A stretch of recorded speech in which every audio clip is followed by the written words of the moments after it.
Welcome back to the Weekly Beat with me, Matoma, and today's guest is no other than Kissimjau, the Norwegian up-and-coming artist that have just started in the industry, but have still managed to do so much. Today, we're gonna go on her journey, and I'm so excited to hear her story in the music industry and learn about her personal experiences. Let's go!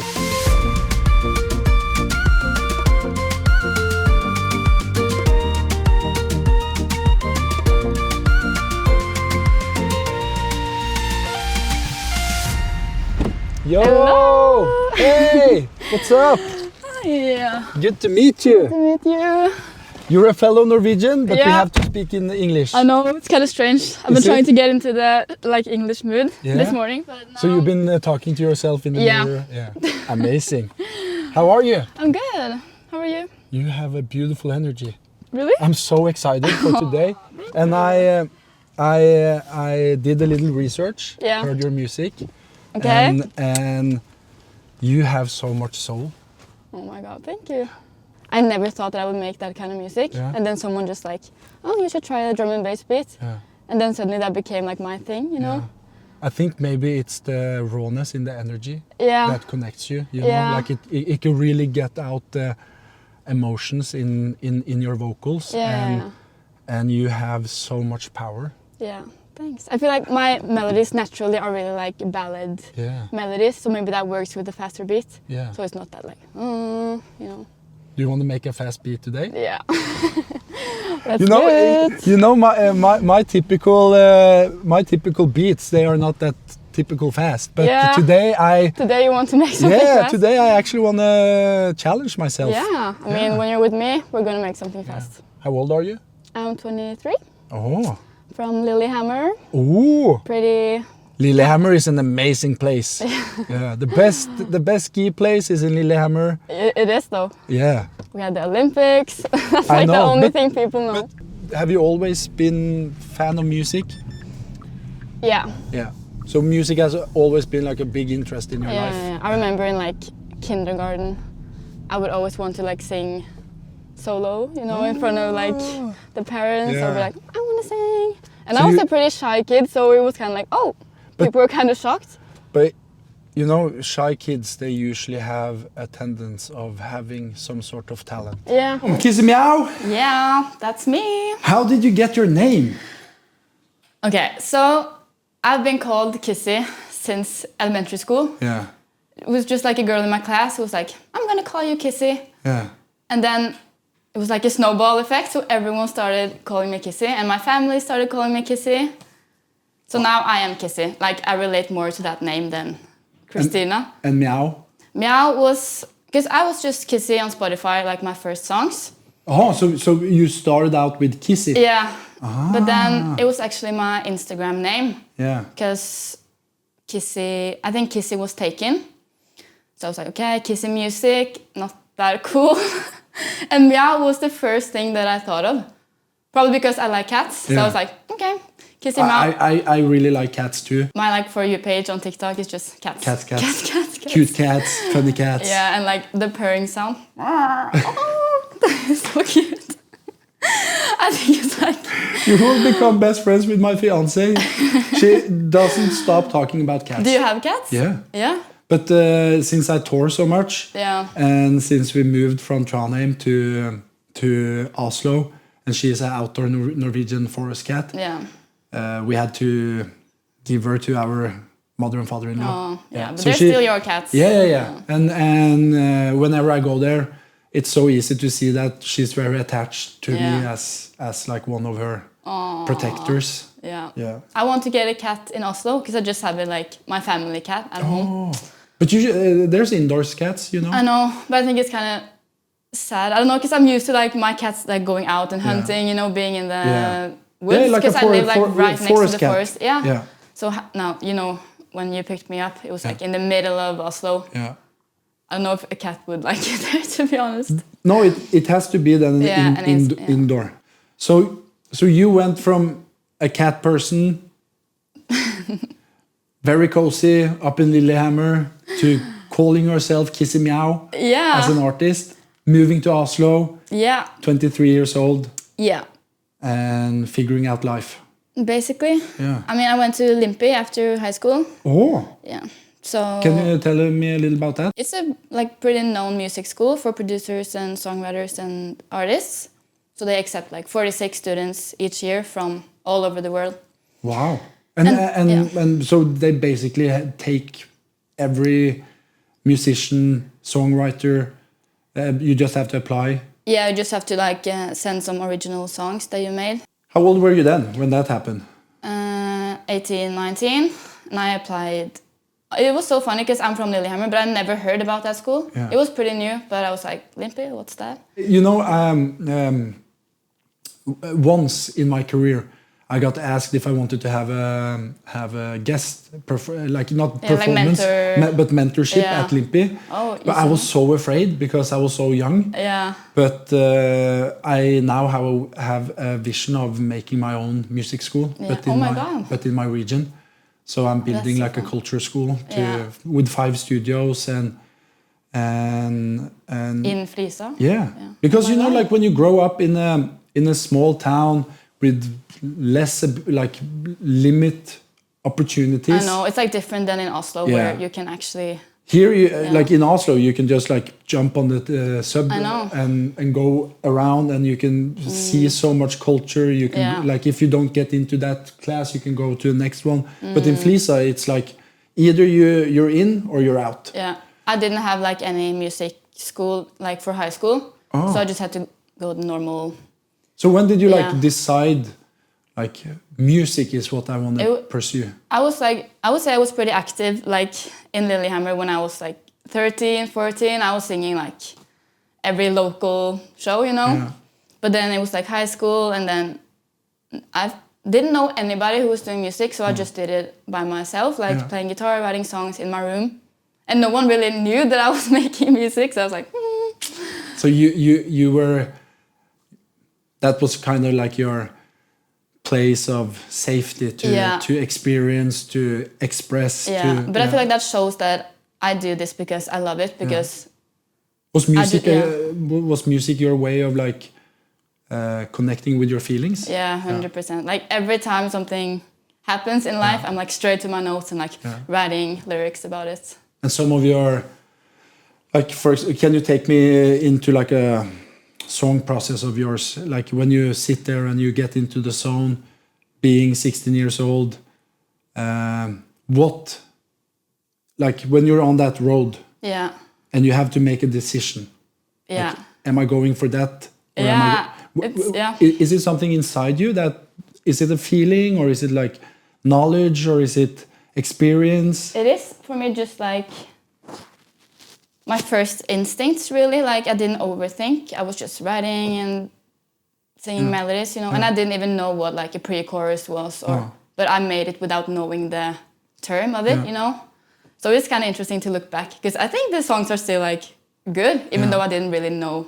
And the influence on music that you were having at the time, what did you listen to that inspired you? I would say like Rihanna, Lady Gaga, like the 2012 era. Yeah.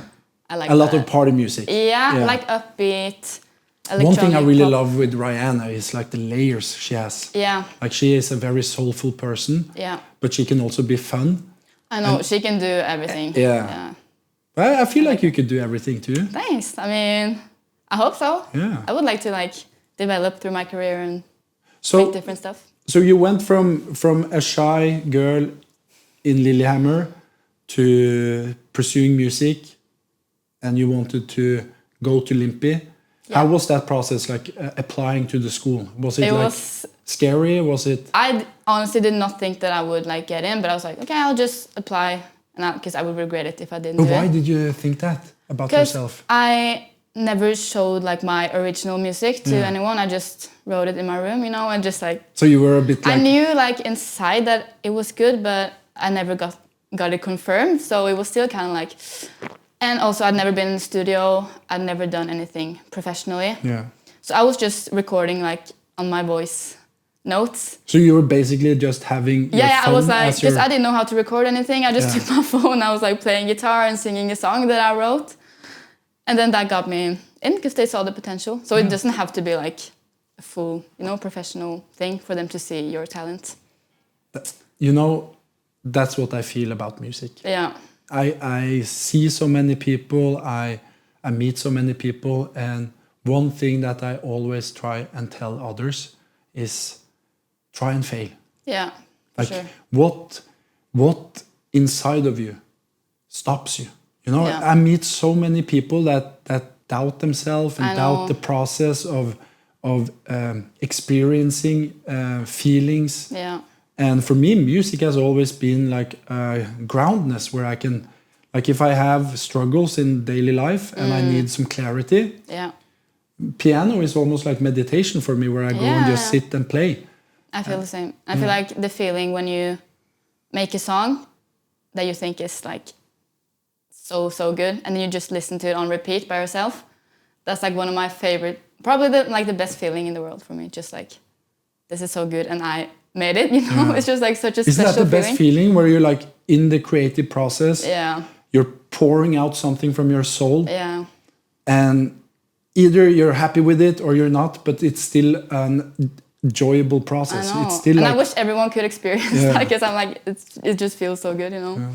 But I feel like for me, I'm really like one of my like heart cases. I don't know how to say, but no, hard cases, you can say that. I guess it's like that I want people to like follow their dreams. Yeah. Because I meet so many people who are like, oh, I wish I could do the same as you, and like it's so scary to just do it. And I'm like, just do it. Like, what do you have to lose? I think people today are scared of the unknown. Yeah. It's not about like, and also maybe the ability to understand your worth in society. Because a lot of people, they also, sometimes I meet people that doesn't have talent at all, and they think they have tremendous talent. Yeah. And it's like, how do I explain to them, like, maybe this isn't the route that you're supposed to be on? I know. It could be something creative that's something else. Something else, but it's clearly not piano. And for me, people ask me all the time, why do you don't sing? Yeah. I make melodies. I sit in the studio and I sing by myself and I create. But I just know that my talent isn't in singing. Yeah. I know my talent is in like bringing out the melodies inside of me. Yeah. But I have people around me that are amazing singers. Why should I then, like, if I loved singing, then I understand like the concept of like, I want to do this. Yeah. But that's not what I love. I love this. Like I love DJing, I love putting on a party. So then it's more about like my worth in this universe, like finding my place and then be happy with it. Because I meet so many people that they want to be everything. Like they want to be influencer, they want to be artist, they want to be like, and then suddenly like you can be all of that, but it's then easy to lose the groundness of your purpose. I was the same, because I was writing music for other artists mostly, like when I was like 19, 20. But then I always... And now you're only like... Yeah, well, I don't know. I feel like I've always known that I'm like an artist, songwriter. I still write for other artists sometimes, but like my main thing is like singing the songs myself. Yeah. And I think I remember I was in a meeting with a publishing company when I was 19, I think. And he was like, yeah, you have to choose like songwriter or artist. Yeah. And I don't agree with that, but I also think that it's good to have like your focus at one thing. But before we jump into that, like the going from like a small town girl in Lillehammer to sitting there pitching songs to, I'm just curious, because when I grew up in Flisa, society kind of defines you. Yeah. So you kind of have to find your way in society, and the more you stick out, the more noise you get. Yeah. Is it the same in Lillehammer, where like if you have talent and you shine in something, like people can tend to see that in a negative way? Or I think it's was always everything like a positive experience for you? Yeah, I think it's always like that in the beginning when you haven't proven yourself, you know. But I kept it kind of secret in high school, so So I didn't feel like judged that way. yeah. Were you scared telling your friends that you? They knew that I was doing music, but Yeah. they didn't know how much I wanted, like how much I cared about music. Because for me, that was like everything that I wanted to do. And I think they thought it was just like a hobby that I had. Like, Yeah. I know she like writes some songs, you know. Yeah. But was that because you were a part of a environment that did a lot of different stuff? Yeah, it was just focus on different things, and I had like no music people around me. It was all me basically, and then it's hard to. I don't know how I would do it. Like, I didn't have any opportunities. I know how you did it.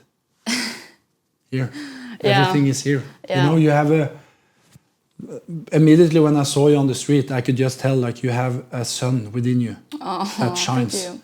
And every person in this world have a sun that shines within them. But then if you let that sun get polluted by other people's opinion about you, it's very easy to go from having your own sun to start feeding off others. Yeah. And then when you do that for multiple years times, and I've seen it in the industry, like it's so easy for people to lose their sun. Yeah, I feel like it's so important who you surround yourself with. Yeah. Because now I'm really aware of who I keep close. Yeah. And I try to keep music. I like being around music people or creatives because they understand like. But you seem also very confident in you. Yeah. Which is thanks. no, but which is an amazing thing, because then I think people today, they confuse being confident with, and then they think like, oh, that person is so confident, like how, and they take it immediately into like a negative state like of mind. you have a big ego. Yeah, exactly. But being confident is about knowing yourself. Yeah. You know, knowing your boundaries, knowing where you can push, know where you can.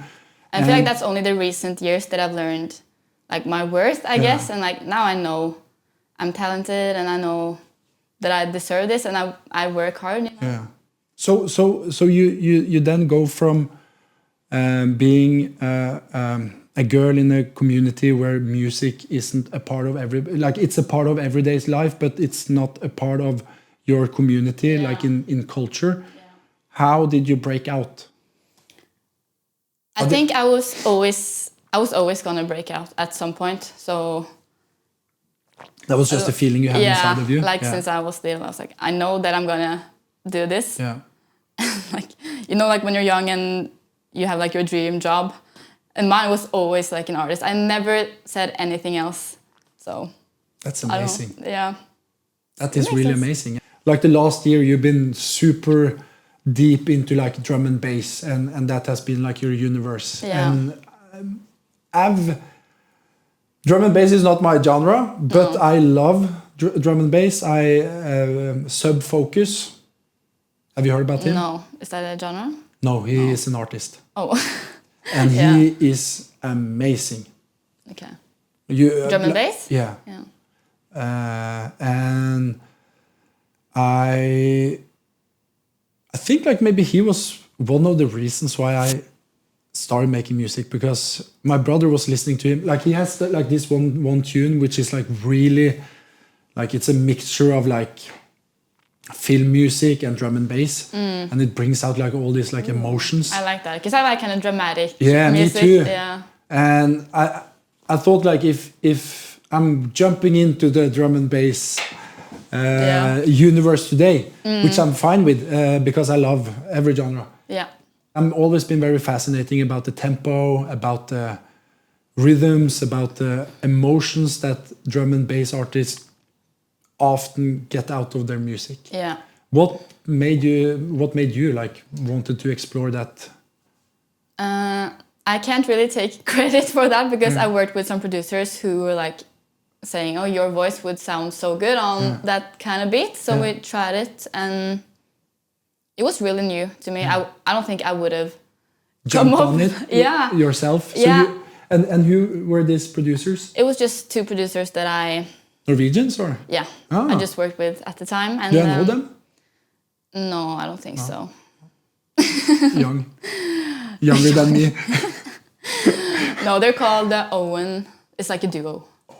they're pretty fresh. No, Like I Owen think, with W. yeah, I think I've heard about them. Maybe, yeah. Yeah. I think they worked with like Karina Dahl and like you can that genre, you know. But yeah, they. Cool. So and that was a year ago.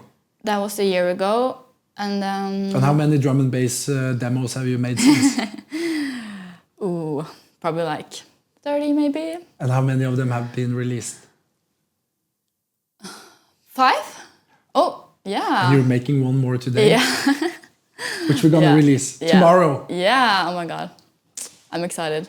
I am really excited too. Yeah. I think never done drum and bass. Can you just like what's the typical tempo? What's like the It's like 160 to 175 maybe. Yeah. It's like have to be on drugs? yeah.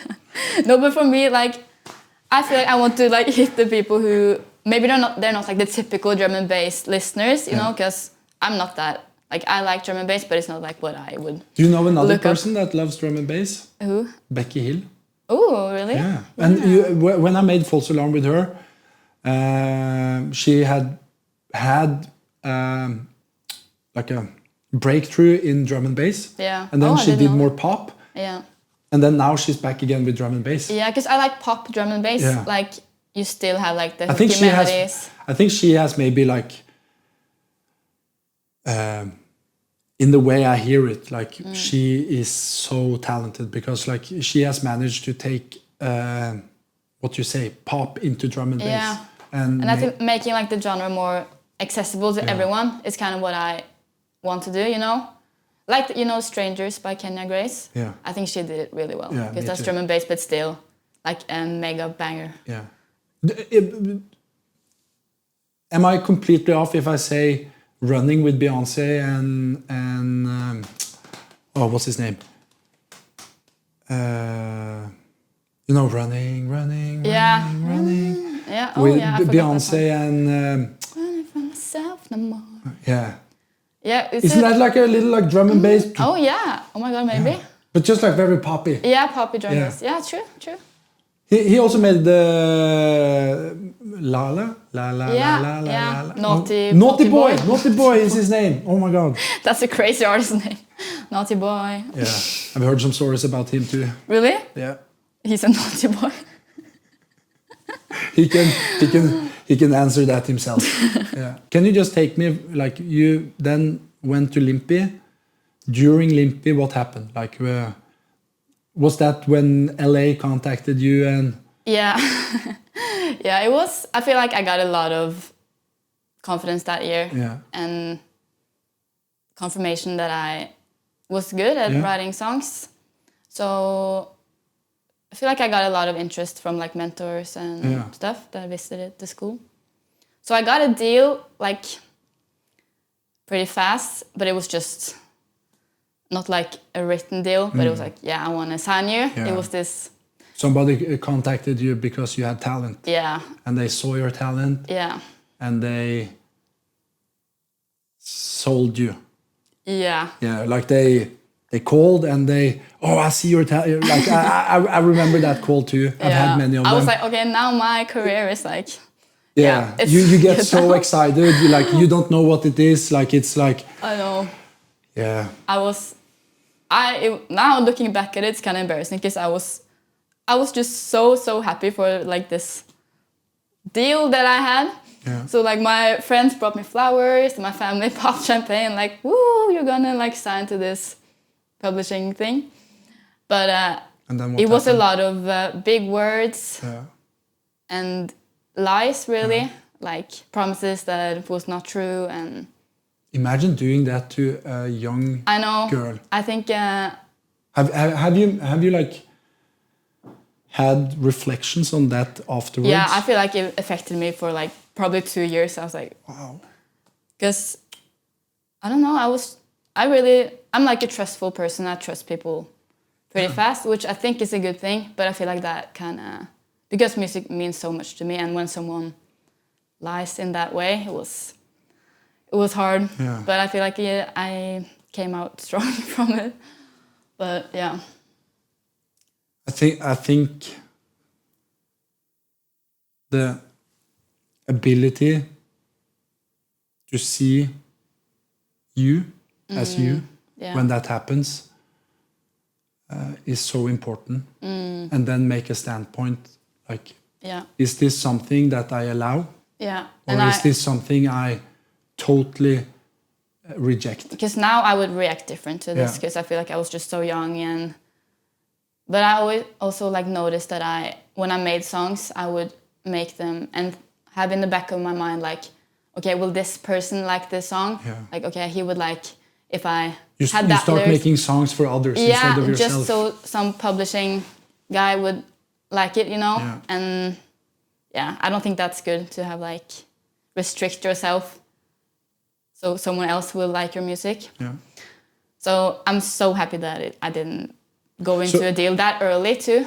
So that person basically took contact with you from LA? Yeah. Did you go to LA? No, I was planning to. I'm so glad that you didn't. I know. Yeah. Have I? You probably don't know this, but when I signed to Atlantic, there was so much pressure on me moving to LA because they wanted me in the industry. Yeah. And since my roots, my groundness is from the forest, is from like this small town of 1,900 people, I was scared. Yeah. And my brother, he said like, Tom, face it, like you're 20 something years old. This is a once in a lifetime opportunity. If it happens, it happens. If not, then come back and it's fine. Yeah. And I thought like, I don't have anything to lose. So I went. Yeah. And I'm really glad I did, because now I can look back at it and see that as a foundation in me as a person, because it was such a big crossroad for me to take. And then when I was there and I discovered this was a place not for me. Yeah. It was a place for people that want to feel connect, but they're not connected with themselves. Yeah. And I missed my family, I missed my roots, I missed my culture, my traditions, and that affected my music. It affected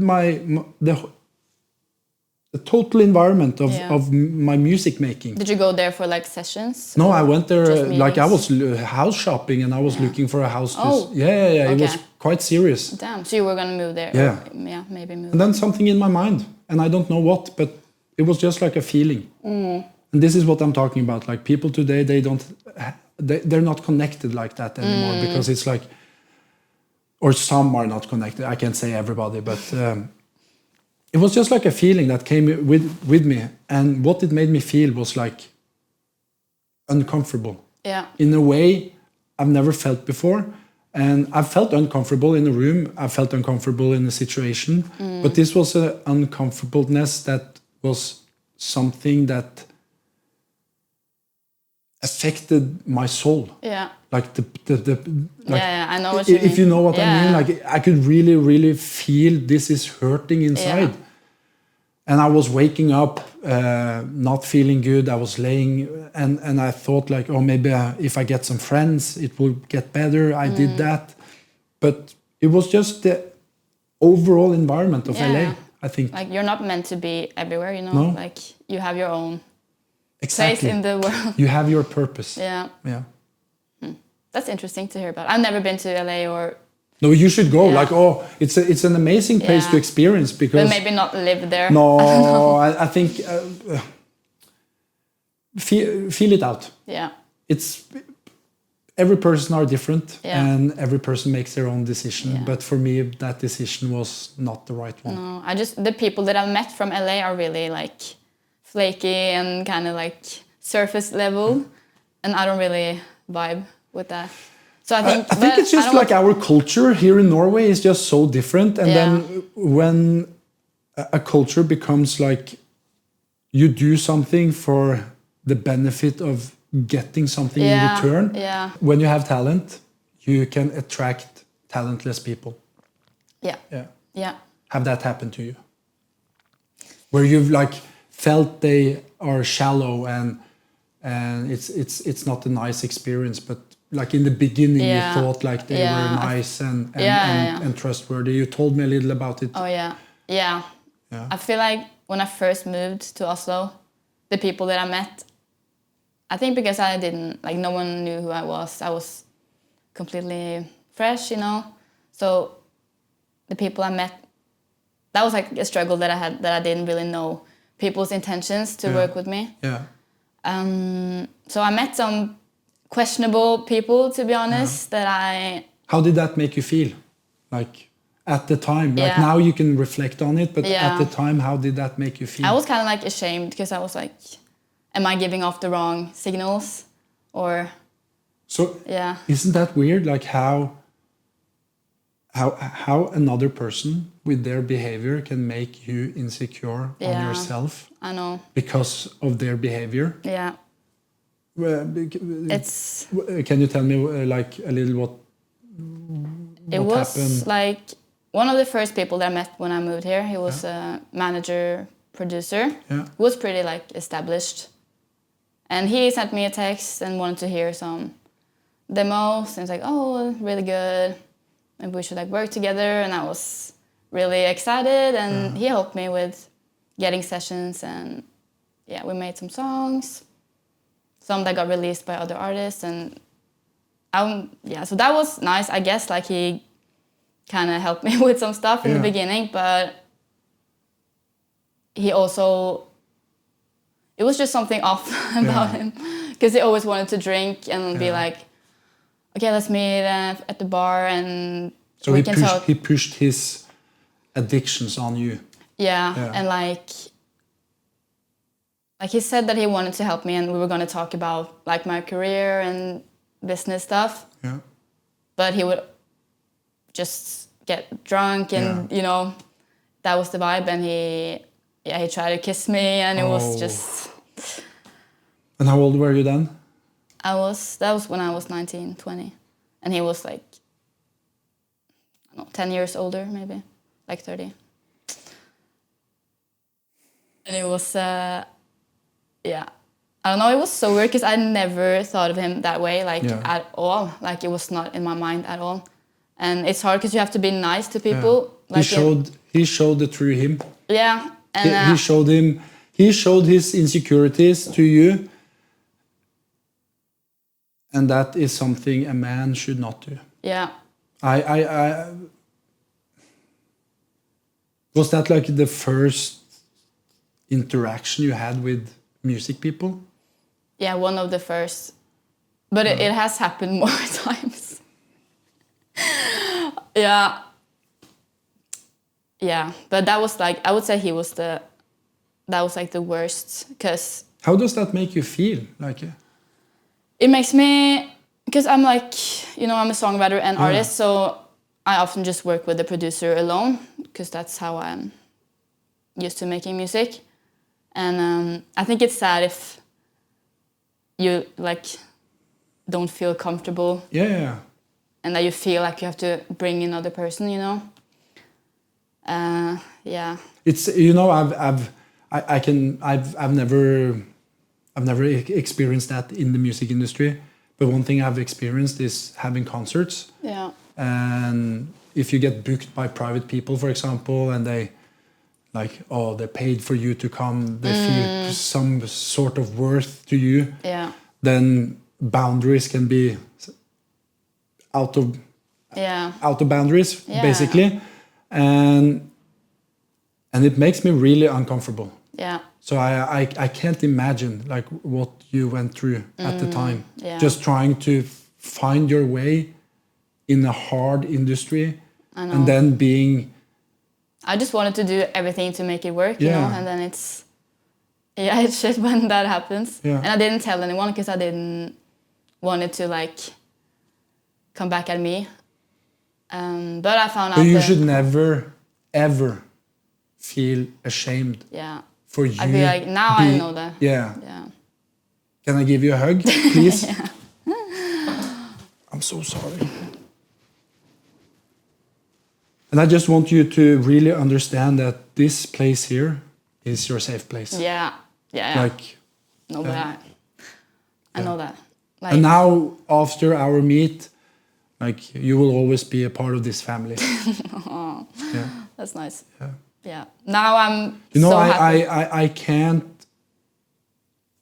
express enough how much I hate people that take advantage out of other people's talent and take credit and pride in that. Yeah. It's unhuman and unworthy, and you deserve better. Thank you. I agree. You Yeah. as the shining sun you are, with your soul, your personality, you deserve respect and you deserve to be treated nice. So next time, if somebody tries, am rude, or just say, hey, I have a friend, Matoma. And he has some friends. So if you ever touch me again, you're going to be in trouble. Yeah. Yeah. I will say that. I'm your bigger brother now. Yeah. Yeah. Oh, thank you. Yeah, he got fired from his label, so fuck him, honestly. Yeah. Seriously. Yeah. So this was so much to process for me. It was, yeah, I didn't expect that. No, but like now No, I've processed it and I'm fine now, you know, it's... But do you manage to, like, of course, when it happened, like, it was scar in your, like, it affects you. Yeah. Like, did you manage to make that into, like, a force of, like, inspiration and pour it into, like, music? Or did you, like, how did you... Yeah? I would say so. I think I'm pretty good at, like, taking bad things and making it something good. Yeah. So I haven't, like, written about it specifically, but I still take the emotions with me, you know? Maybe that is something we should pour out today. Maybe. Yeah. Yeah. Maybe really, really just, like, try and put the words on the feelings that you feel. Yeah. Because is there one thing I've learned is the stuff that you sometimes run from is the stuff that is the most powerful. Yeah. When it comes out. And the feeling you have after. And it's also about letting those feelings out with the right people. Yeah, that's with true. the people that you trust. And I don't know how you feel, but I feel sometimes when I work with songwriters, it's hard to give that extra % of your soul if it's just like a regular session and they come in and it's like, oh, we're only here for 3 hours, you know? Yeah. And then they have to go. Yeah. I like to spend time with the songwriters Me and too. the artists Yeah. I create with, because it makes me connect. Yeah, 100%. I'm the same. I'm like, I feel like I'm really like close friends with a lot of the people that I work with now, because then I don't know, it just feels more natural, I guess. Sometimes it's nice to, like, when you're at a camp and you just write something quick, but the songs that are like made with people you're friends with always like feel better, you know? Yeah. Yeah. I'm very excited about today. Yeah. Me too. I'm just filled with a lot of like impressions after this talk. Yeah. Like, it was a lot. Yeah. Coming from a young girl as you, so powerful, strong, independent. I think Thank we're you. going to make some magic. Yeah. Me too. If you could manage to connect with that feeling that we talked about earlier, I think we can get some really, really emotional, strong connections. Yeah. Oh my God, I'm nervous, but I will try my best. You know, every time I go into a session, I'm always nervous. Yeah. Because if you're not nervous and you take it for granted, then what's the point? I know. That's really true. You have to, like, really care, you know? You have to be committed, and you have to... So every time I go into a session, I'm like 100% committed. Yeah. I like that. Me too. Yeah. Let's Nice, go. let's go. The song you're hearing right now is In My Head. And me and Kissimjau, we had such an amazing time connecting in the studio for the first time, writing this banger. It's out on Friday, pre-save, give it a listen, and the best thing, we're doing it all again next week. Catch you later, and remember to spread that love. Locked in every room we met, picking up words that the other person tears instead when everyone shares.